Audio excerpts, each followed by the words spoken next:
Good morning friends. स्वागत है आपका आपके प्लेटफॉर्म RWS सिविल सर्विसेज पर और मैं तैयार हूं आपके लिए NCERT सार बैच को लेकर। सभी बच्चे जल्दी जुड़ेंगे ताकि क्लास को रिज्यूम किया जा सके।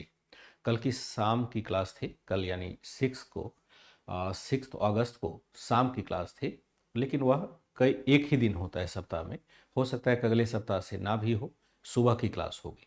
और सुबह जैसे ही आपका इकोनॉमी समाप्त होता है, मैं चाहूँगा कि थोड़ा लंबा क्लास लेकर के इसे आगे बढ़ा जाए, या कभी मौका लगे तो किसी दिन शाम को, सुबह तो आपकी बहुत क्लास होती है, अगर आप लोग इजाज़त दें तो किसी दिन शाम को 2-3 घंटे की लगातार क्लास, कम से कम 3 घंटे की लगातार क्लास लेकर के तो भी सिलेबस को तेज़ी से बढ़ाया जा सकता है। क्योंकि इतिहास का सिलेबस थोड़ा सा विस्तृत है, बड़ा है, और बहुत सारी बातें आप पहली बार पढ़ रहे हैं, तो तेज़ी से सिलेबस आगे नहीं बढ़ पा रहा है, जबकि बढ़ना चाहिए था। इनफैक्ट अभी तक मध्यकालीन भारत तो समाप्त हो ही जाना चाहिए था, लेकिन फिर भी देखते हैं कि क्या इसमें और उपाय किया जा सकता है। क्योंकि इसी NCERT वाले बैच से जुड़ा हुआ है आपका फाउंडेशन बैच, क्योंकि जब तक NCERT समाप्त नहीं होगा, फाउंडेशन शुरू करना थोड़ा मुश्किल हो जाएगा। क्योंकि वादा यही था कि एक बार NCERT पढ़ लेंगे, फिर फाउंडेशन आप अच्छे से कर पाएंगे। ठीक है, नमस्ते Pandey ji. Very good morning सभी बच्चों का। कोई दिक्कत नहीं है, किसी दिन ले लेंगे, ऐसा ज़रूरत होता है। हालांकि बहुत सारी क्लासेस लगी रहती है, तो बहुत अधिक समय निकालना कभी भी संभव नहीं होता है एक ही क्लास के लिए। आगे आज क्लास थोड़ा लंबा रहेगा। नहीं, आज नहीं रहेगा, क्यों रहेगा, अम, आज तो इकोनॉमी की क्लास होती होगी ना, तो फिर लंबा रखने का कोई मतलब है नहीं। और फिर दोबारा मेरा भी सेशन लगा हुआ है, जो क्वेश्चन आंसर का 11 बजे होता है। तो इसके लिए आज हालांकि शायद मोनिका मैडम का नहीं होगा, लेकिन फिर भी नहीं ले पाएंगे, क्योंकि मेरा सेशन दूसरा लगा हुआ है 12 बजे वाला, और उसमें मुझे क्वेश्चंस लाने होते हैं। तो उसकी तैयारी भी अभी करनी होती है, क्वेश्चन निकालना बड़ा मुश्किल होता है। तो बात हो रही थी यहाँ पर दिल्ली सल्तनत की। रोज़ मैं आपको दिखाता हूँ चैप्टर कि किस चैप्टर पर हम लोग चल रहे हैं। चैप्टर है आपका दिल्ली सल्तनत 2, जिसमें खिलजी और तुगलक के बारे में पढ़ रहे हैं। और ये है आपका चैप्टर नंबर 7, जो ओल्ड NCERT है 11th क्लास की, वहाँ से हम लेकर के आगे बढ़ रहे हैं। आज जो हमारी चर्चा होनी है, वह चर्चा होनी है इस मैप के सहारे। इस मैप के सहारे हम यहाँ पर विशेष रूप से आज देखेंगे अलाउद्दीन खिलजी के विस्तार। अब देखिए, ये जो क्षेत्र आपका छायांकित है, ये अलाउद्दीन खिलजी का क्षेत्र है, जहां उसने अपने विजय अभियान को स्थापित किया था। और एक लाइन यहां आप देखेंगे, यहां दिल्ली है, ये दिल्ली है, और दिल्ली से यह चलते हुए यहां पर आता है देवगिरी। ध्यान रखिएगा, इस क्षेत्र का नाम है देवगिरी। यहां अगर देखें NCERT में तो लिखा गया है देवगीर, लिखा गया है, दोनों बात एक ही है। फिर यहां से हम देखते हैं गोलकुंडा होते हुए, यहां से क्षेत्र होते हुए, यहां से होते हुए, यहां से मदुरई आ जाता है, मदुरा, जिसको हम कहते हैं मावर, यहां तक आ जाता है। यानी अलाउद्दीन खिलजी पहला ऐसा शासक था जिसने इस नर्मदा नदी के बाउंड्री को तोड़ा।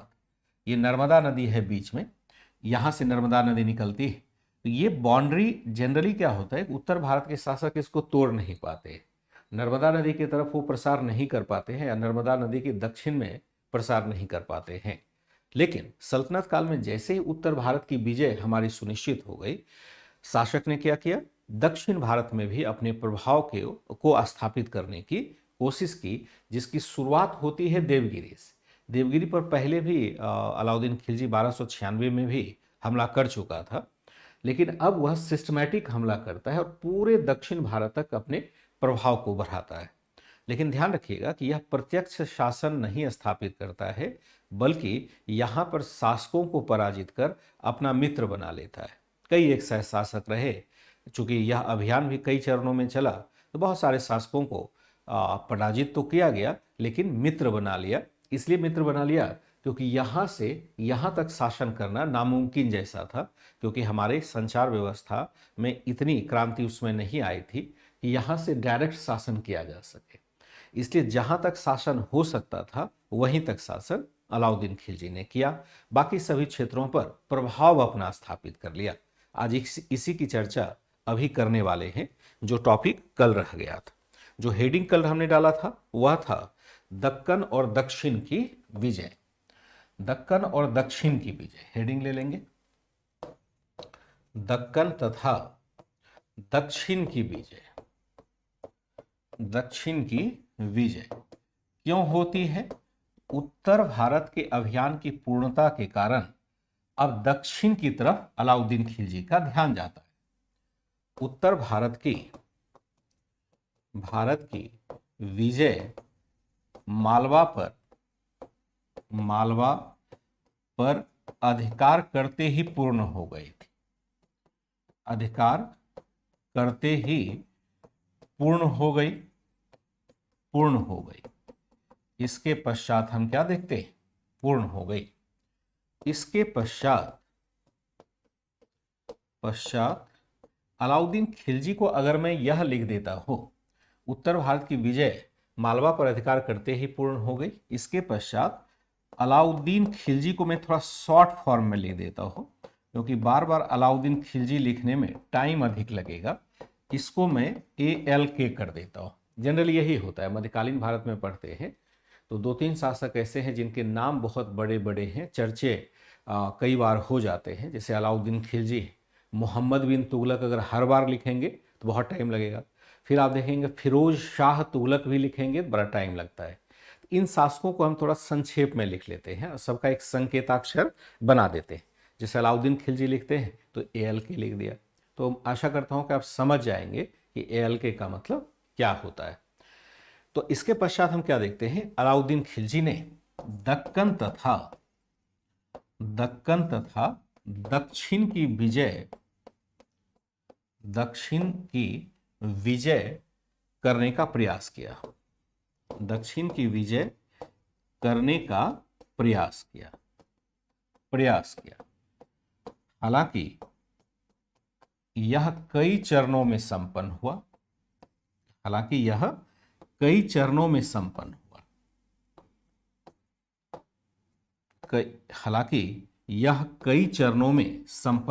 ऐसे लिख सकते हैं, यह विजय कई चरणों में संपन्न होता है। यह विजय कई चरणों में संपन्न हुआ। कैसे? देखते हैं। हालांकि यह विजय कई चरणों में संपन्न होता है। कैसे होता है जरा इसको देख लें कि जैसे हम करें। एक बात और यहां यह भी ध्यान रखना होगा, मैं यही लिख देता हूं, यह भी ध्यान रखना होगा कि अलाउद्दीन ने दक्षिण विजय के दौरान इन राज्यों पर प्रत्यक्ष शासन स्थापित नहीं किया। इन राज्यों पर प्रत्यक्ष शासन स्थापित नहीं किया, बल्कि क्या किया? नहीं किया, बल्कि केवल अधिराजत्व का दावा किया। नहीं किया, बल्कि क्या किया?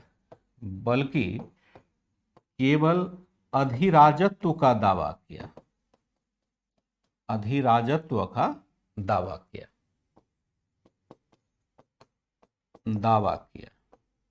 ठीक है, जरा इसको आप लिख लीजिएगा। उसके बाद में या लिख रहे होंगे तो जो भी बच्चे लिख रहे होंगे तो उनको मैं एक बार पढ़ देता हूं, फिर मैं यहां पर आ जाता हूं विश्लेषण करने के लिए। उत्तर भारत की विजय मालवा पर अधिकार करते ही पूर्ण हो गई। इसके पश्चात अलाउद्दीन खिलजी ने दक्कन तथा दक्षिण की विजय करने का प्रयास किया। हालांकि यह विजय कई चरण में संपन्न होता है। यहां यह भी ध्यान रखना होगा कि अलाउद्दीन ने दक्षिण विजय के दौरान इन राज्यों पर प्रत्यक्ष शासन स्थापित नहीं किया, बल्कि केवल अधिराजत्व का दावा किया, सॉवरेनिटी का दावा किया। देखिए होता क्या है कि जो दूरस्थ क्षेत्र है वहां पर अगर प्रत्यक्ष शासन की स्थापना करेंगे तो अपने सेनानायकों को वहां नियुक्त करना पड़ेगा, अपने सूबेदारों को नियुक्त करना पड़ेगा, और वही सूबेदार अगर विद्रोह कर दे या उस क्षेत्र में कानून व्यवस्था की स्थिति बिगड़ जाए तो फिर बड़ा मुश्किल हो जाता है, संसाधनों पर अत्यधिक दबाव भी पड़ता है। अलाउद्दीन खिलजी अपनी संसाधनों की कमी की सीमा को समझता था। वह जानता था कि यहाँ पर प्रत्यक्ष शासन करेंगे तो बहुत अधिक समस्या होगी, क्योंकि आपको अभी उत्तर और दक्षिण लगता होगा कि भारत का ही तो भाग है, क्या उत्तर क्या दक्षिण, दोनों तो भारत का हिस्सा है। लेकिन जो भौगोलिक क्षमताएं हैं, जो हम विंध्य पर्वत देखते हैं, विंध्य पर्वतमाला, उसके कारण से हम डायरेक्ट अपनी सेना वहां पर नहीं भेजते। डायरेक्ट भेजने में एकदम से सक्षमता नहीं है। जरा इस मैप को अगर देखिए, जो अभी मैंने मैप दिखाया था, तो यहाँ अगर आपको मैं दिखाऊं इस मैप को, तो यहाँ एक बाउंड्री हो जाता है। यहाँ आप देखेंगे एक बाउंड्री हो जाता है आपका विंध्य पर्वतमाला का। जो आप नर्मदा नदी देखते हैं, ये वाला नर्मदा नदी है, और ये है आपका विंध्य पर्वतमाला का एक रेखा यहाँ से। इसके बाद पहाड़ी एरिया शुरू हो जाता है, बहुत पठार हैं, पहाड़ हैं, पठार हैं, बहुत अधिक जटिल है। अगर कोई व्यक्ति उत्तर भारत से दक्षिण भारत आना चाहेगा, जैसा मैंने पहले बताया था, उसके दो ही रास्ते हो सकते हैं। या तो वह इस रास्ते से आएगा, डायरेक्ट नहीं आ सकता, सीधा सीधा नहीं आ सकता क्योंकि पहाड़ है। या फिर क्या करेगा, वह बंगाल जाएगा और उड़ीसा होते हुए आएगा। या तो इस रास्ते से आएगा या इस रास्ते से आएगा, दो ही रास्ता हो सकता है। बीच का रास्ता जो सरल रास्ता है, सीधा रास्ता है, वह नहीं हो सकता, क्योंकि वहां पर विंध्य पर्वतमाला की बहुत सारी जटिलताएं, बहुत ही भौगोलिक उबड़ खाबड़ का क्षेत्र है। तो अब तो हमारे पास मान लो कि वायुयान हो गया, यहाँ एरोप्लेन से हम सीधे यहाँ आ जाएंगे। लेकिन उस समय तो ऐसी स्थिति थी नहीं। उस समय तो हमें पैदल से ही जाना पड़ता था, कोई रेलगाड़ी तो थी नहीं, और रेलगाड़ी भी कोई डायरेक्ट थोड़ी ना बनी। अगर आप राजस्थान दिल्ली से आप यहाँ आना चाहते हैं, मदुरई आना चाहते हैं या तमिलनाडु आना चाहते हैं, तो आपको आना पड़ेगा या तो इस रास्ते से, या आना पड़ेगा, अभी भी ट्रेन इसी रास्ते से आती है। बहुत सारी ट्रेन बंगाल के रास्ते से आता है, जिससे हम बंगाल चले जाते हैं, कलकत्ता चले जाते हैं, और कलकत्ता से फिर ट्रेन चली आएगी। या फिर हम देखते हैं कि कुछ ट्रेन मध्य प्रदेश राजस्थान होते हुए फिर आ जाएगी महाराष्ट्र होते हुए। ट्रेन भी ऐसे ही आती है, अभी भी हाईवेज भी वैसे ही बने हुए। तो अलाउद्दीन खिलजी यहां तक नियंत्रण करना संभव उसके लिए संभव नहीं था, इसलिए उसने वहां पर केवल अधिराजत्व का दावा किया और कहा कि आप हमारे मित्र बन जाइए, मैंने आपको पराजित किया। उसी को शासन करने के लिए शासन करने की शक्ति दे दी और कहा कि आप केवल टैक्स मुझे देते रहना, विद्रोह मत करना, तो मैं आपको कुछ नहीं कहूंगा, आप अपना शासन करते रहना। जैसा कि उसने राजपूताना वगैरह में भी यही उपाय लगाया भी था। तो यहाँ पर भी ध्यान रखना होगा कि यहाँ यह भी ध्यान रखना होगा कि अलाउद्दीन ने दक्षिण विजय के दौरान इन राज्यों पर प्रत्यक्ष शासन स्थापित नहीं किया, बल्कि केवल अधिराजत्व का दावा प्रस्तुत किया। तो जो विजय के चरण होंगे, दक्षिण विजय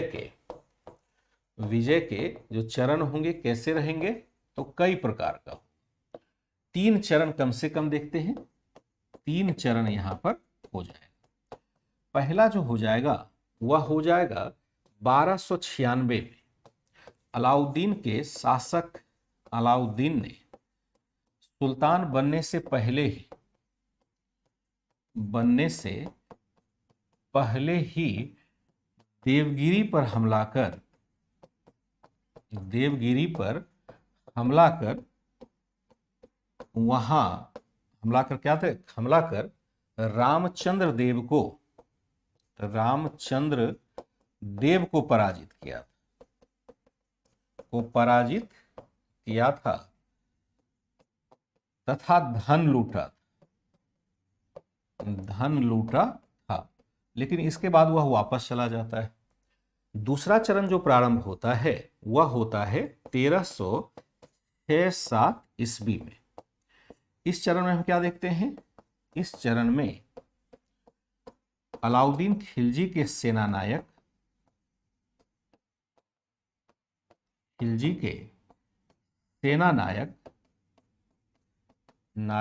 मलिक कफूर ने फिर से क्या किया, फिर से देवगिरी पर हमला कर उसे क्या किया, हमला कर उसे पराजित किया। इस बार क्या होता है, इस बार रामचंद्र देव को दिल्ली भेज दिया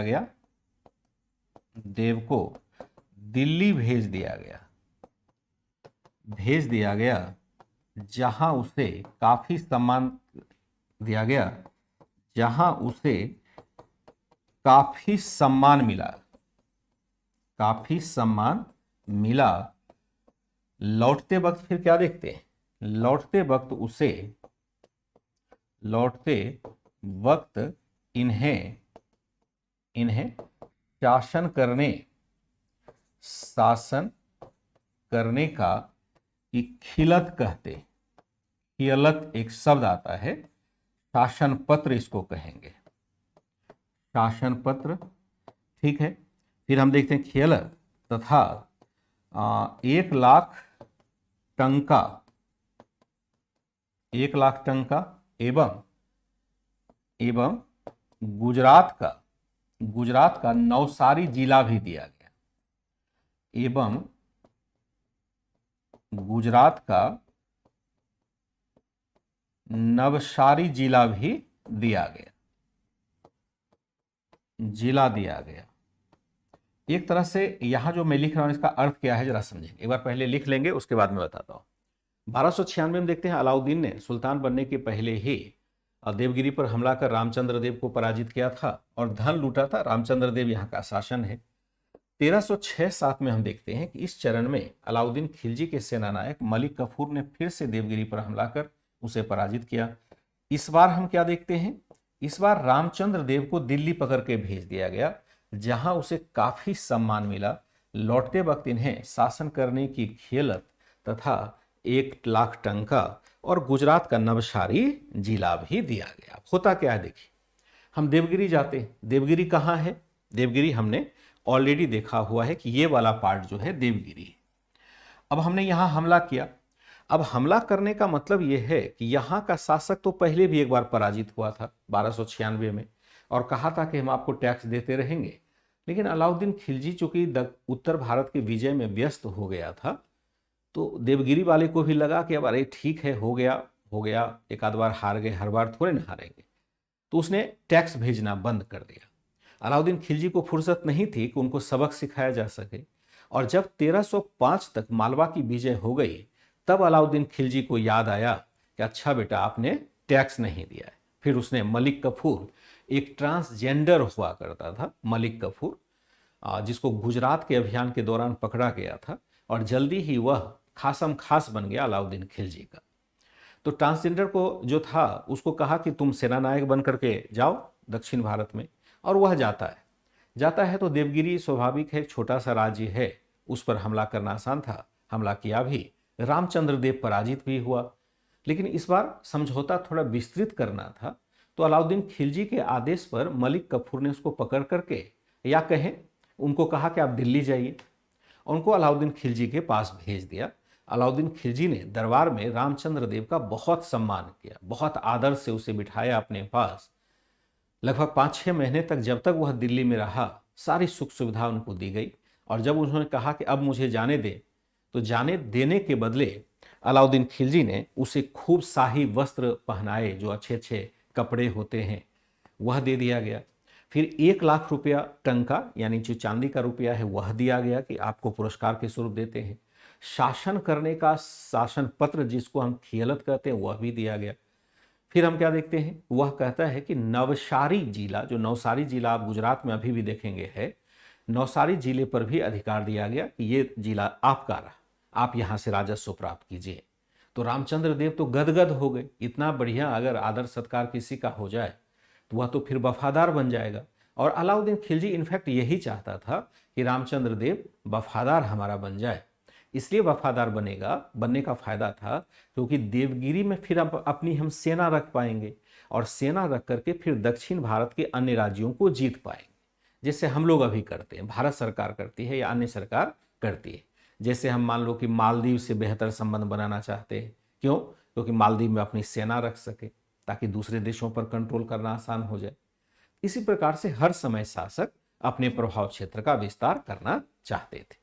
इसमें हम क्या देखते हैं कि 1306 में यह यहाँ आता है, और यहाँ पर एक तरह से बड़े पैमाने पर धन यहाँ पर लेता है, और हम माना जाता है कि यहाँ पर वैवाहिक सेना, हाँ, 1 लाख टंका का मतलब क्या हुआ, इसमें क्वेश्चन मार्क क्या है? टंका का नाम नहीं सुना है? टंका का मतलब होता है चांदी का एक सिक्का था सल्तनत काल में, यहां नहीं है तो अगले चैप्टर में आपको बता दिया जाएगा। लेकिन टंका मतलब क्या होता है? चांदी का सिक्का। अगर आपको याद नहीं हो तो लिख लीजिए, टंका क्या है? चांदी का सिक्का है, टका नहीं, टंका। और एक जो है, एक शब्द और आएगा आपका, जीतल। जीतल जो होगा वह होगा तांबे का सिक्का। तांबे का सिक्का जो सल्तनत काल का है। कई सिक्के और आते हैं यहां पर, ध्यान रखिएगा, कई सिक्के हैं, टंका है और जीतल है। गुजरात और नवसारी जिला यहां पर दिया गया और माना जाता है कि वैवाहिक संबंध भी स्थापित हुए। वैवाहिक संबंध भी स्थापित होते, यानी संबंध भी स्थापित हुए, यानी रामचंद्र देव की एक पुत्री का विवाह अलाउद्दीन खिलजी से कर दिया गया। वैवाहिक संबंध हमेशा क्या होता है कि वफादारी साबित करने का हाँ, काफी उपहार मिल गया, इसीलिए तो खुश हो गया ना, इसीलिए तो वह खुश हो गया और आगे जब भी अभियान होगा उसका वह फायदा उठाएगा। अब देखते हैं तीसरा अभियान जो होता है वह होता है, तीसरा अभियान हम देखते हैं, तीसरा होता है 1309 से लेकर के 1311 तक, 2 वर्षों तक यह अभियान चलता रहता है। और इस अभियान के दौरान हमने क्या देखा? चूंकि देवगिरी पर अलाउद्दीन खिलजी का प्रभाव स्थापित हो चुका था, अलाउद्दीन खिलजी का प्रभाव स्थापित हो चुका था,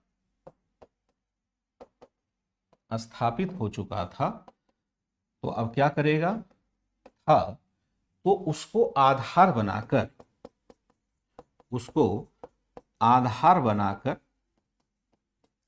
बनाकर मलिक कफूर ने पहले वारंगल राज्य को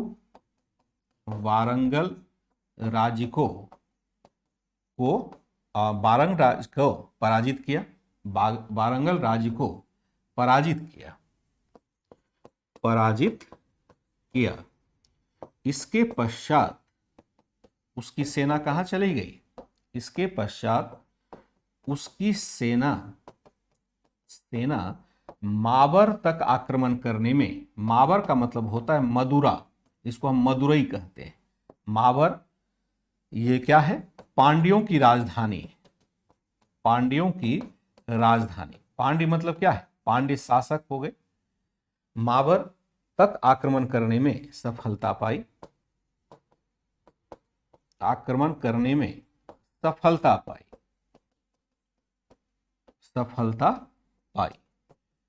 मावर के यानी वारंगल के शासक ने क्या किया? शासक ने भी अधीनता स्वीकार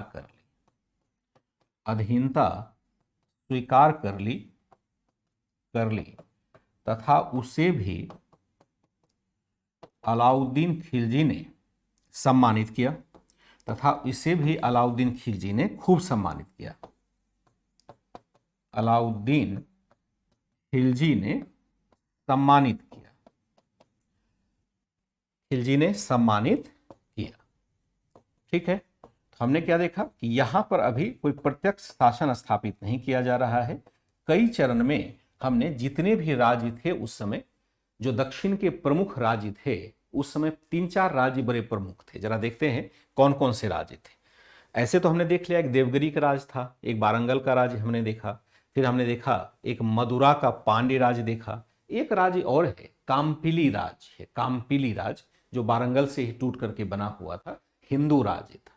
काम्पिली नामक एक हिंदू राज्य यहां पर हुआ करता था, उसको भी देखेंगे। हाँ, अलाउद्दीन खिलजी ने समझ लिया था राजत्व और अधिराजत्व। राजत्व का मतलब है हम प्रत्यक्ष नियंत्रण स्थापित करते हैं, अधिराजत्व का मतलब है हम केवल दावा करते हैं कि यह हमारे अधीन है।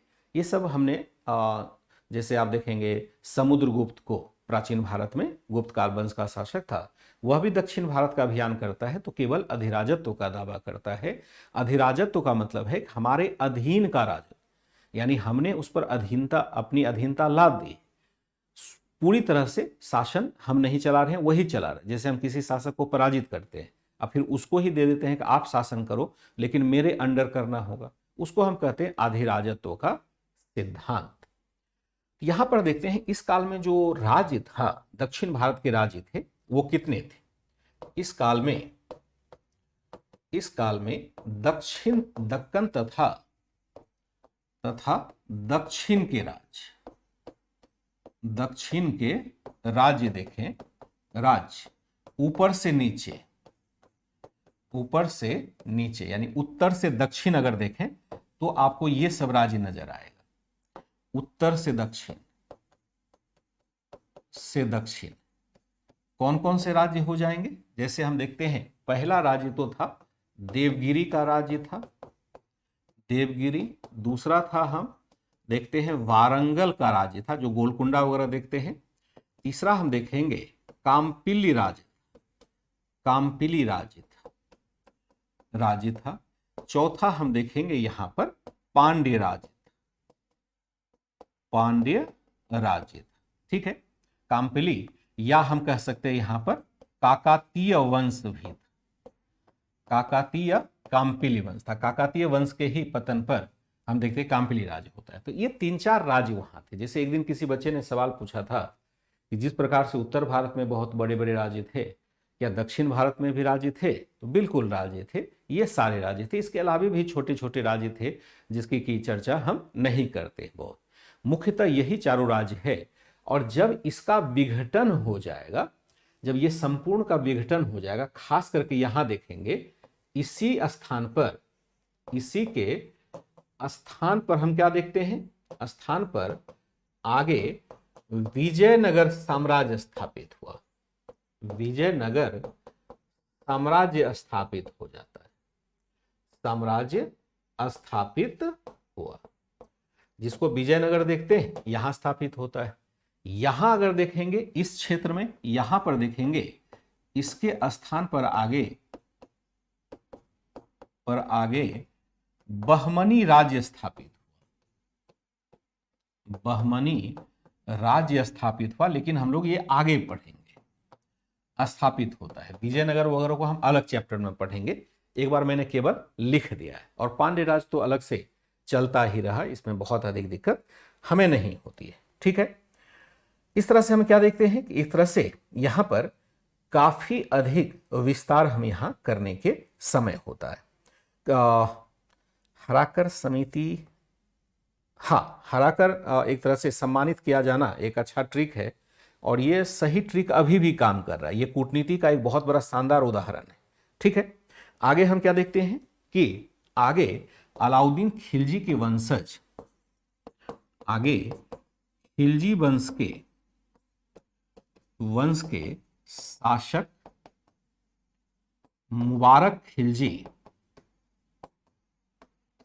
ने देवगिरी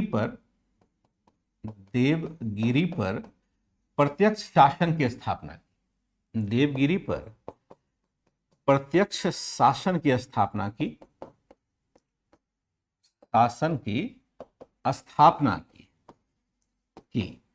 इसके पश्चात मुहम्मद बिन तुगलक द्वारा संपूर्ण दक्षिणी भारत को जीतकर वहां प्रत्यक्ष शासन लागू किया, जिसके कारण उसे अनेक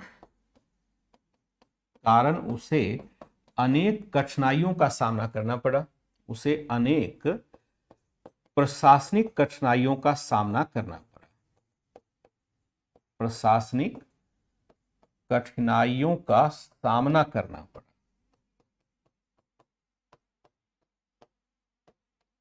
करना पड़ता है। ठीक है, क्या देखा हमने कि इस काल में दक्कन और दक्षिण में कुछ राज्य थे, जैसे देवगिरी है, वारंगल है, काम्पिली है, काकतीय राज्य है, हम पांड्य राज्य देखते हैं। आगे खिलजी वंश के शासक मुबारक खिलजी ने देवगिरी पर प्रत्यक्ष शासन की स्थापना की। जो अलाउद्दीन खिलजी की नीति थी उसको उलट दिया उसने और देवगिरी पर प्रत्यक्ष शासन स्थापित किया। क्यों किया मैं अभी बताता हूं।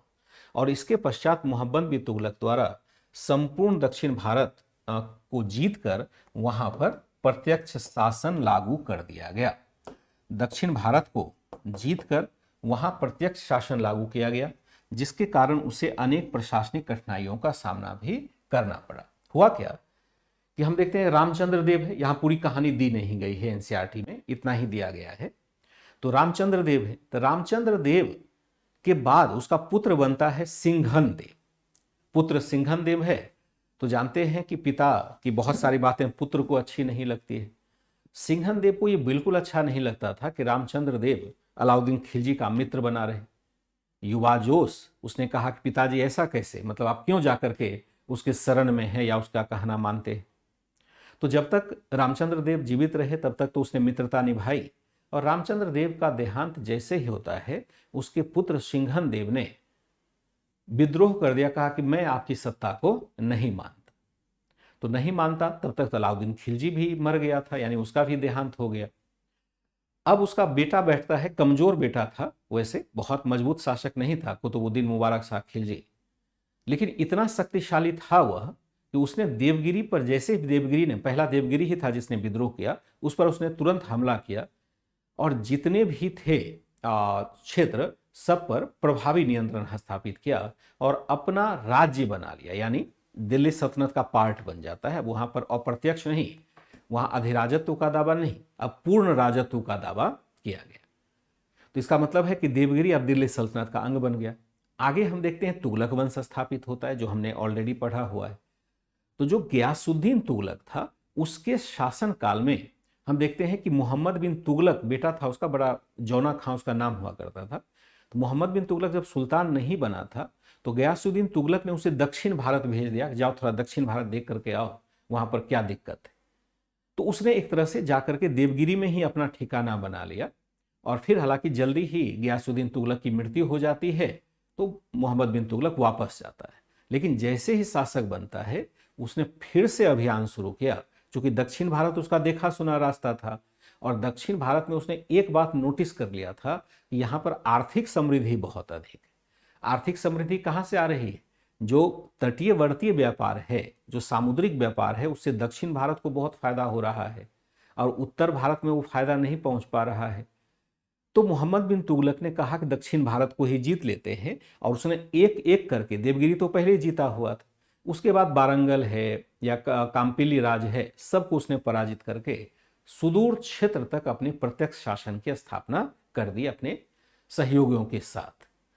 लेकिन जैसा कि मैंने पहले भी बताया था कि अलाउद्दीन खिलजी ने जो समस्या देखी थी कि दक्षिण भारत पर प्रत्यक्ष शासन लागू करेंगे तो क्या प्रॉब्लम आएगी, तो मोहम्मद बिन तुगलक चूंकि थोड़ा सा एक अनमना अटपटा उसका दिमाग हुआ करता था, जो सनकी कहते हैं, उसने लागू तो कर दिया, उसके परिणाम को नहीं समझा और उसने प्रत्यक्ष शासन जैसे ही लागू किया वो लौट के दिल्ली जाता है, यहां विद्रोह हो गया और एक एक करके सभी क्षेत्र स्वतंत्र होते चले गए। यानी मोहम्मद बिन तुगलक के शासन काल में, यानी 1338 तक जाते जाते पूरा दक्षिण भारत ही फ्री हो चुका था, स्वतंत्र हो चुका था। ये गलत नीति मानी जाएगी मोहम्मद बिन तुगलक की। फिर हम क्या देखते हैं, इस तरह से उसे भारी प्रशासनिक कठिनाई का सामना करना पड़ता। प्रत्यक्ष शासन को मैंने बताया था ना, प्रत्यक्ष शासन का मतलब है जहां राजा के द्वारा अपने अधिकारी नियुक्त किए जाते हैं, जहां राजा के द्वारा अपने अधिकारी नियुक्त किए जाते हैं। जैसे मान लो कि अभी भारत भारत किसी देश पर मान लो विजय प्राप्त कर लेता है, तो विजय प्राप्त करता है तो अपना राजा वहां नियुक्त करेगा, अपना मतलब शासन वहां लगाएगा, तो अपने मुख्यमंत्री प्रधानमंत्री जो भी है वो नियुक्त करेगा। लेकिन अगर किसी क्षेत्र की विजय कर ले और वहां कहे कि आप ही शासन करते रहो लेकिन आप मेरा कहा मानना, तो उसको हम अप्रत्यक्ष शासन कहेंगे। प्रत्यक्ष शासन का मतलब है कि हम अपना अधिकारी नियुक्त करें वहां पर, तब जाकर के वह प्रत्यक्ष शासन कहलाएगा। आशा करता हूं यहां तक बातें आपने समझी होगी। अब जरा दो चीज देखते हैं, इसके साथ जो एड ऑन होगा वह होगा अलाउद्दीन खिलजी के सुधार, उसके बाद मोहम्मद बिन तुगलक के सुधार भी देखेंगे। अलाउद्दीन खिलजी के सुधार, खिलजी के सुधार, यहां पर अलाउद्दीन खिलजी के दो सुधार बड़े महत्वपूर्ण रहे हैं। दो सुधार बहुत महत्वपूर्ण रहे हैं जो इतिहास में नाम स्थापित करता है। दो सुधार अत्यंत महत्वपूर्ण रहे, अत्यंत महत्वपूर्ण रहे। पहला सुधार क्या होगा जरा देख लेते हैं। दो सुधार अत्यंत महत्वपूर्ण है। पहला जो हो जाएगा वह होगा बाजार व्यवस्था का नियंत्रण। व्यवस्था का नियंत्रण यहां पर किया गया। और दूसरा जो होता है वह है कृषि व्यवस्था में, कृषि तथा भूराजस्व व्यवस्था में सुधार। भूराजस्व व्यवस्था में सुधार, ये दोनों बहुत ही महत्वपूर्ण है। बाजार नियंत्रण का मतलब क्या होता है? क्या आपने इकोनॉमी में पढ़ा है कि बाजार की क्रियाएं क्या होती है, बाजार कैसे संचालित होता है? आपने पढ़ा होगा इकोनॉमी में। अगर नहीं भी याद है तो मैं एक झलक आपको समझाता हूं कि बाजार में जो प्रोडक्शन होता है या जो बाजार की क्रियाएं हैं, मार्केट समझ रहे हैं ना, मार्केट किसको कहते हैं? जहां वस्तुओं की खरीद बिक्री होती है। तो ये जो बाजार क्रियाएं हैं वो कैसे संचालित होता है? आई थिंक इकोनॉमी में आपने पढ़ा होगा, एक बार कंफर्म कर दीजिएगा, नहीं तो मैं यहां थोड़ा सा समझाऊंगा, तब आप ये वाली बात समझ पाएंगे फैक्ट्स के तौर पर। तो बाजार नियंत्रण या बाजार क्रियाएं क्या होती है? तो बाजार क्रिया क्या है? जो मार्केट एक्टिविटी है, मार्केट एक्टिविटी है, तो उसको हम नहीं, भारतीय राजपूत जम्मू कश्मीर हमारा अभिन्न अंग है।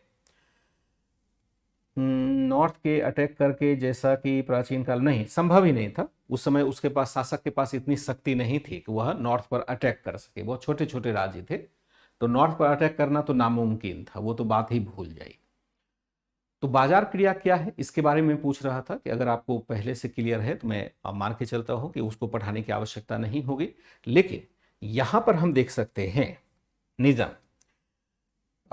ठीक है, आपने जाना है। तो हम क्या देखते हैं कि बाजार में क्या होता है कि हम करते हैं प्रोडक्शन, बाजार में हम करते हैं प्रोडक्शन, और बाजार का प्रोडक्शन कहीं जाकर के मार्केट में बिकता है, यही ना। वही वस्तु किसी, हम कहीं उत्पादन करते हैं, कहीं बिकता है। अब बाजार की क्रिया कहता है कि मोर डिमांड लेस सप्लाई, यानी अधिक मांग और कम आपूर्ति वस्तुओं की कीमत को प्रभावित करता है, या लेस डिमांड मोर सप्लाई, यह भी वस्तुओं की कीमत को प्रभावित करता है। जैसे वस्तु का उत्पादन हमने किया, अगर उस वस्तु की बाजार में मांग बढ़ जाती है, डिमांड बढ़ जाती है, तो वस्तु महंगा मिलने लगेगा, स्वाभाविक सी बात। और अगर बाजार में वस्तु अधिक हो जाए, उत्पादन अधिक हो जाए, तो वह वस्तु सस्ती हो जाएगी। क्यों? क्योंकि कंपटीशन होगा मार्केट में। एक ही चीज आप देखते हैं, जैसे मोबाइल। मोबाइल शुरुआत के दौर में जब मैंने पहली बार खरीदा था, तकरीबन 99 के आसपास मैंने पहली बार मोबाइल देखा था, हाथ में लिया था। वैसे देखा तो 95 के बाद ही मोबाइल आ गया था दिल्ली में, लेकिन 95 के बाद तो उस समय तो उतने पैसे नहीं थे, पैसे तो खैर उस समय भी नहीं थे, लेकिन चलो किसी तरह से कर्जा वर्जा लेकर के सेकेंड हैंड मोबाइल खरीद लिया।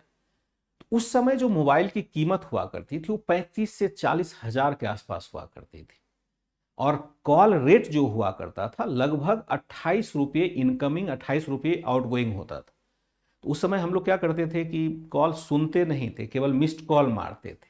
अब मिस्ड कॉल मारे तो गुस्सा आ जाता है, अब तो फ्री में ही है, हम कहीं भी घर में भी बात करें तो फोन से ही बात करते। उस समय 28 रुपये था, फिर गिर करके जब 16 रुपये आए, 16 रुपये इनकमिंग आउटगोइंग, तो बड़ा अच्छा लगा कि महंगाई कम हुई है, अब देखो सब कुछ फ्री है। तो फ्री क्यों हो गया? क्योंकि हमने कंपटीशन देखा मार्केट में। पहले दो कंपनी हुआ करती थी, एयरटेल, और उस समय एक हच नामक कंपनी होती थी जिसका पूरा नाम था हचिंसन एसआर, जिसको अभी आप वोडाफोन कहते हैं ना, वो पहले हचिंसन एसआर कंपनी हुआ करती थी।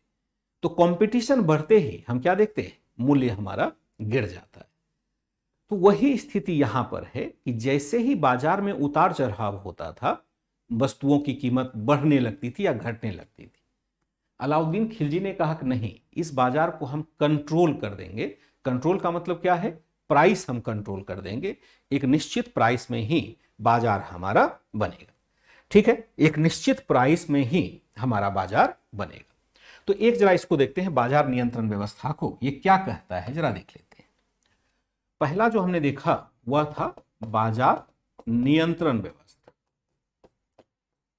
इसमें हमने क्या देखा, इस व्यवस्था, यह व्यवस्था क्या है, क्या है, तो इसमें कहा गया कि शासक के द्वारा या शासन के द्वारा बाजार की कीमतों का निर्धारण किया जाना, कीमतों का निर्धारण किया जाना, निर्धारण किया जाना, शासक द्वारा बाजार की कीमतों का निर्धारण किया जाना, कीमतों का निर्धारण किया जाना, इसको हम क्या कहते हैं, बाजार नियंत्रण व्यवस्था। इसके लिए क्या किया गया, इसके लिए अलाउद्दीन खिलजी द्वारा कीमत तथा आपूर्ति के साथ कुछ हद तक मांग को भी कीमत के साथ कुछ हद तक मांग पर भी नियंत्रण स्थापित किया गया, नियंत्रण स्थापित किया जाता है, नियंत्रण स्थापित किया गया। क्या है, तो शासन के द्वारा बाजार की कीमतों का निर्धारण किया जाना, इसके लिए अलाउद्दीन खिलजी द्वारा कीमत तथा आपूर्ति के साथ कुछ हद तक मांग पर भी नियंत्रण स्थापित किया गया। सब संपूर्णता में नहीं, जो लास्ट वाला है वो संपूर्णता में नहीं, यहां पर कुछ हद तक, संपूर्णता में नहीं, कुछ हद तक मांग पर भी, डिमांड पर भी नियंत्रण स्थापित किया गया। कैसे किया गया देखें। अब लेकिन सवाल उत्पन्न होता है कि क्यों किया गया, क्यों। यहां पर माना जाता है कि कम वेतन पर बड़ी सेना रखने के लिए वस्तुतः मंगोलों से मुकाबले के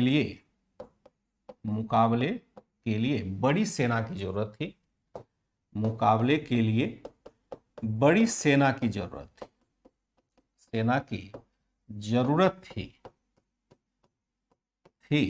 जिसे उच्च वेतन पर नियुक्त करने से खजाना खाली हो जाता, नियुक्त करने से खजाना खाली हो जाता। ऐसे में हम क्या देता, ऐसे में सैनिकों के जीवन यापन को सस्ता बनाकर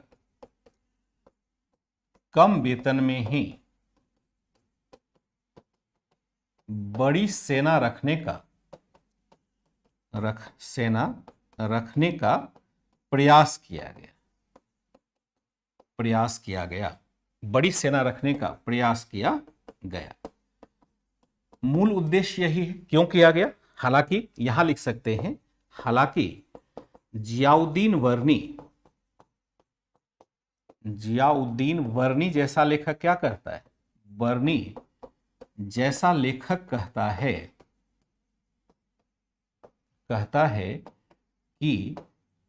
है कि यह व्यवस्था हिंदुओं को दंडित करने के लिए बनाई गई। कहता है कि यह व्यवस्था हिंदू व्यापारियों को दंडित करने के लिए बनाए गए थे,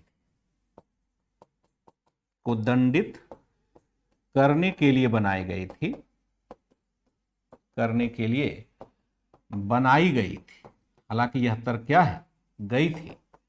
हालांकि यह तर्क क्या है, यह तर्क गलत है, क्योंकि अधिकांश व्यापार इस समय, क्योंकि अधिकांश व्यापारी इस समय कौन होते थे, अधिकांश व्यापारी खासकर अनाजों के खुरासानी मुसलमान होते थे। खुरासानी मुसलमान ही थे। खुरासानी मुसलमान का मतलब क्या है? खुरासान क्षेत्र का मुसलमान।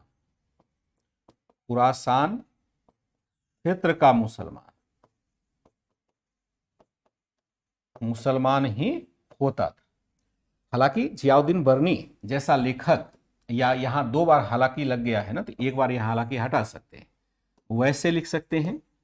वैसे जियाउद्दीन बर्नी जैसा लेखक कहता है कि यह व्यवस्था हिंदू व्यापारियों को दंडित करने के लिए बनाई गई थी। हालांकि यह तर्क गलत है, क्योंकि अधिकांश व्यापारी, खासकर अनाजों के व्यापारी खुरासानी मुसलमान हुआ करते थे। अनाजों के व्यापारी खुरासानी मुसलमान हुआ करते थे, यानी कोई हिंदू इसमें इन्वॉल्व नहीं था, हुआ करते थे। यहां पर उद्देश्य ये हो सकता है, सही उद्देश्य हमारा ये होगा, यह उद्देश्य क्या होगा? गलत हो जाएगा। बर्नी थोड़ा सा प्रतिक्रियावादी था लेखक, वह हमेशा हिंदू मुस्लिम ही करते रहता था। ठीक है, तो एक तरह से हम क्या देखते हैं कि हिंदू मुस्लिम ही हुआ करता रहता था, इसलिए उसको हम नहीं मानते। जी अनुष्का। तो यहां हमने क्या देखा कि वैसे जियाउद्दीन बर्नी जैसा लेखक कहता है कि यह व्यवस्था हिंदू व्यापारियों को दंडित करने के लिए बनाई गई थी। हालांकि यह तर्क गलत है, क्योंकि अधिकांश व्यापारी, खासकर अनाजों के व्यापारी, खुरासानी मुसलमान क्षेत्र का ही हुआ करता है। फिर हम देखते हैं किस क्षेत्र में लागू किया गया। किस क्षेत्र में लागू किया गया? जिस क्षेत्र में लागू किया गया उसे देख लेते हैं। लागू किया गया, यह क्षेत्र क्या हो जाएगा? दिल्ली तथा उसके आसपास का क्षेत्र। दिल्ली तथा उसके आसपास का क्षेत्र। आसपास का क्षेत्र हो जाएगा। दिल्ली तथा उसके आसपास के क्षेत्र में हम क्या देखते हैं? इसको लागू किया गया। क्या व्यवस्था थी? बाजार नियंत्रण की व्यवस्था क्या थी? बाजार नियंत्रण की व्यवस्था क्या थी? व्यवस्था कैसी थी? यहां पर हमने क्या देखा कि अलाउद्दीन खिलजी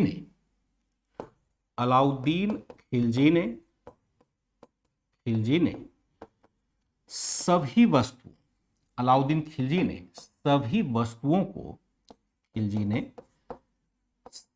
वस्तुओं के मूल्य को निश्चित किया तथा दुकानदारों या व्यापारियों को निर्देशित किया। दुकानदारों तथा व्यापारियों को निर्देशित किया कि वह क्या करे? निर्देशित किया कि वह राज्य द्वारा निर्धारित कीमत पर ही अपनी वस्तु बेचे। निर्धारित कीमत पर ही अपनी वस्तु बेचे। उसने कहा कि राज्य के द्वारा कीमत निर्धारण किया गया है, उसी कीमत पर आपको बेचना पड़ेगा। विभिन्न वस्तुओं की बिक्री के लिए 3 प्रकार के बाजार बनाए गए।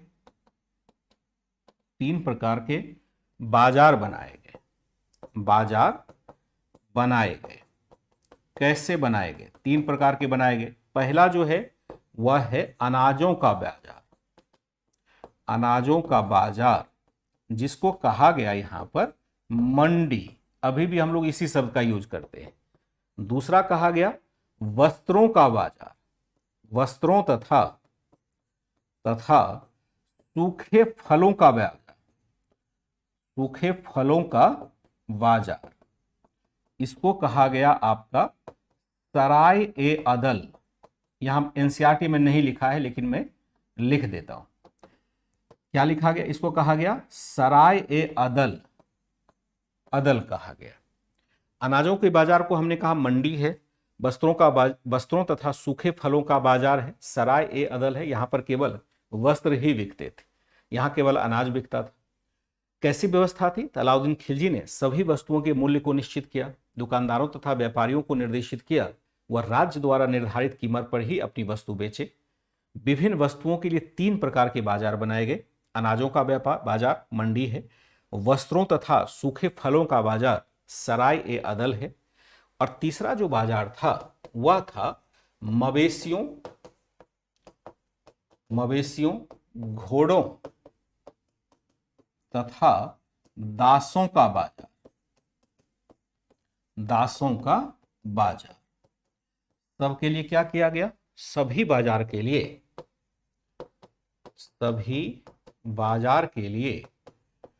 उच्च अधिकारी नियुक्त किए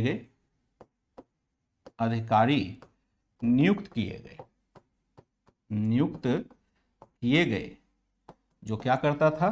किए गए। सभी व्यापारियों को आदेश दिया गया, सभी व्यापारियों को कहा गया कि वो इसी बाजार में कारोबार करें।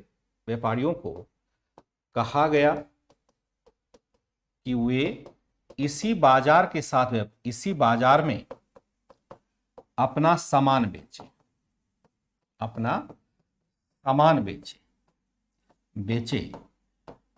सभी व्यापारियों को क्या करना होता था?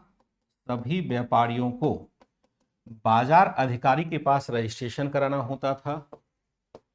वो बाजार अधिकारी को हम एक नाम देते हैं, वह है शहना। बाजार अधिकारी को हम क्या कहते हैं? शहना के पास क्या करें?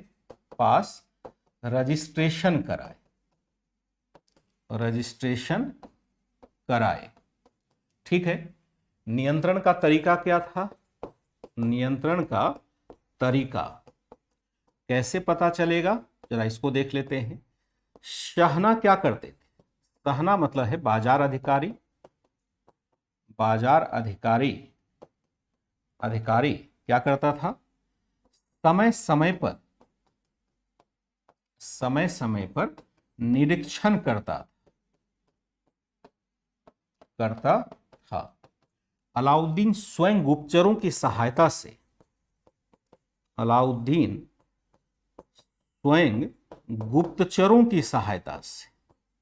गुप्तचरों की सहायता से अव्यवस्था का पता लगाता था।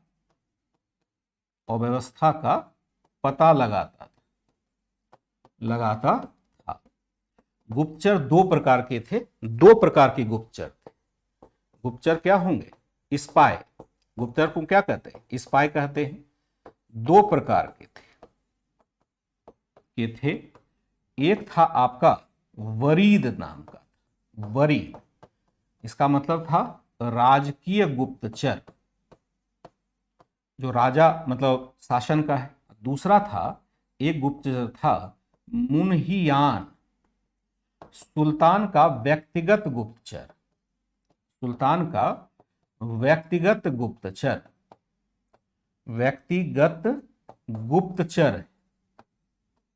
ठीक है, 2 गुप्तचर है, जरा समझ लेंगे, उसके बाद आगे बढ़ेंगे।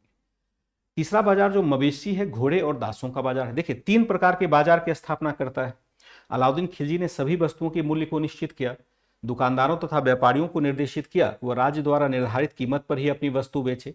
विभिन्न वस्तुओं के लिए 3 प्रकार के बाजार बनाए गए। अनाजों का व्यापार, जिसे हमने मंडी कहा, वस्त्रों और सूखे फलों का बाजार, जिसको हमने सराय अदल कहा, मवेशियों, घोड़ों और दासों का बाजार। सभी बाजार के लिए उच्च अधिकारी नियुक्त किए गए। सभी व्यापारियों को कहा गया वे इसी बाजार में अपना सामान बेचे, और सभी व्यापारियों को बाजार अधिकारी यानी सहना के पास रजिस्ट्रेशन, सभी व्यापारी क्या करेंगे? रजिस्ट्रेशन कराए को कहा गया, ऐसे करेंगे, को कहा गया कि वे क्या करें? वे बाजार अधिकारी के पास रजिस्ट्रेशन कराए। नियंत्रण का तरीका क्या रखा? सहना यानी बाजार अधिकारी समय समय पर क्या करता है? निरीक्षण करेगा। अलाउद्दीन खिलजी स्वयं गुप्तचरों की सहायता से अव्यवस्था का पता लगा था। गुप्तचर कौन होगा? दो प्रकार के थे। एक तो राजा, मतलब जो राजकीय गुप्तचर है, जो शासन के साथ जुड़ा हुआ, वो तो है ही, इसके बारे में सब जानता था। लेकिन एक गुप्तचर का नाम था मुनहियान। मुनहियान होता था कि ऐसा गुप्तचर जिसके बारे में किसी को पता नहीं, केवल सुल्तान को पता है। छोटे छोटे बच्चे भी उसमें होते थे। इस वजह से यहाँ पर बहुत मुश्किल था, क्योंकि गुप्तचरी व्यवस्था की मतलब एक तो बहुत पावरफुल बनाया था अलाउद्दीन खिलजी ने अपने अमीरों पर नियंत्रण हासिल करने के लिए। तो यहां पर वो प्राप्त करता था ऐसी सूचना, अगर कहीं अव्यवस्था हो तो भारी दंड देता था। यहां देखते हैं बाजार के मुख्य अपराध क्या थे। बाजार का जो मुख्य अपराध था, मुख्य अपराध क्या था? अपराध था कम तौल करना, वस्तुओं की वस्तुओं को कम तोलना, ऐसे रख सकते हैं, वस्तुओं को कम तोलना, कम तौलना। और दूसरा जो अच्छा होगा वह होगा कि अधिक कीमत वसूलना, कीमत वसूलना। ठीक है। अलाउद्दीन खिलजी ऐसे किसी भी अपराध पर कड़ा दंड देता था, बहुत कड़ा दंड देता था। अनाज की आपूर्ति सुनिश्चित हो सके, बाजार में अनाज की आपूर्ति सुनिश्चित रहे, इसके लिए वह दो कार्य करता था। दो कार्य करता था। पहला क्या करता था कि भूराजस्व की वसूली नकद में करता था, नकद में ना कर अनाज में करता था, जिसे वह दिल्ली के पास संरक्षित रखता था, दिल्ली के गोदाम में सुरक्षित रखता था। और दूसरा जो होगा वह होगा घुमक्कड़ व्यापारी, इसको हम कहते थे कारवानिया को निर्देशित करता था कि वह अपना क्या करे, कि वह अपना अनाज इसी बाजार में बेचे, अपना अनाज इसी बाजार में बेचे। अब जरा देख लीजिए क्या कहता है। बाजार का मुख्य अपराध क्या? बाजार का मुख्य अपराध दो हो सकता है, वस्तुओं को कम तोलना, अधिक कीमत वसूलना। बाजार की यही दो दिक्कतें रही है। अलाउद्दीन खिलजी ऐसे किसी भी अपराध पर कड़ा दंड देता था।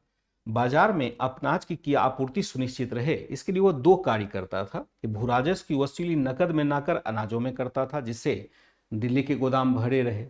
दूसरा है जो घुमक्कड़ व्यापारी था, जिसका नाम कारवानिया कहा जाता है, उसको निर्देशित करता था वह अपना अनाज इसी बाजार में बेचे। अभी भी आप देखेंगे कि बाजार में यही दो समस्या है, या तो आपको कम तौल के देगा या कीमत आपसे ज्यादा लेगा। तो अलाउद्दीन खिलजी ने कहा कि अगर किसी ने गलती करी ऐसी तो उसको बहुत कठोर दंड, जैसे जितना कम तौल के देता था कोई व्यापारी, उसके शरीर से उतना ही मांस काट करके निकाल लिया जाता था उसी समय, एट ए टाइम।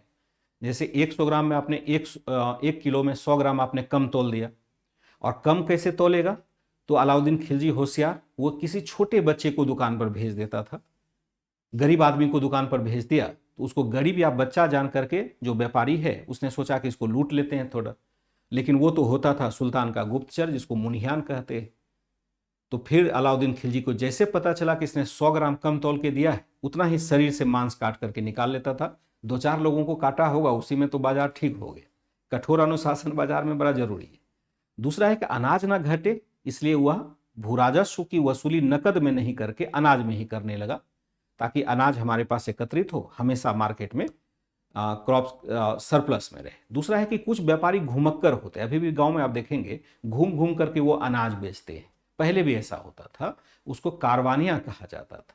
तो जो घूम घूम करके गांव में अनाज बेचता था उसको कहा कि तुम जाकर के दिल्ली में बेचो ताकि बाजार में अनाज सुनिश्चित रहे। इस तरह से उसने एक बहुत यूनिक व्यवस्था लागू की थी।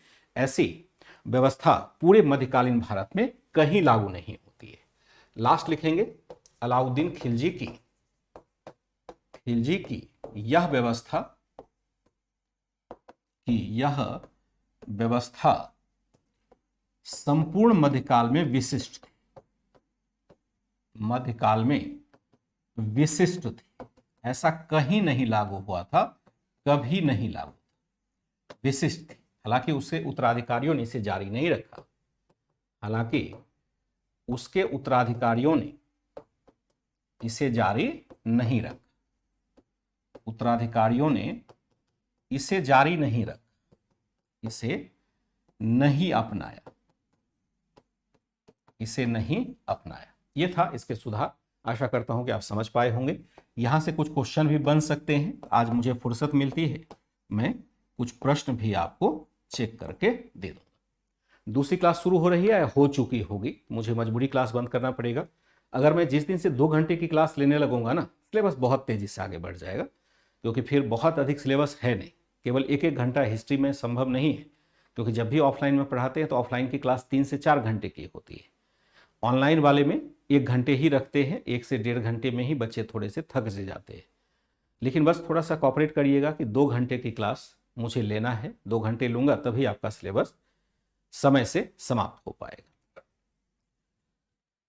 ठीक है बच्चे, हाँ आएगी, हो गया सेशन खत्म कर देते हैं। लेकिन चूंकि कंप्लीट करना था, नहीं करते 2 लाइन छोड़ करके क्या फायदा था, इसलिए मैंने थोड़ा सा एक्स्ट्रा ले लिया समय। इजाजत दीजिए, बाय एंड टेक केयर।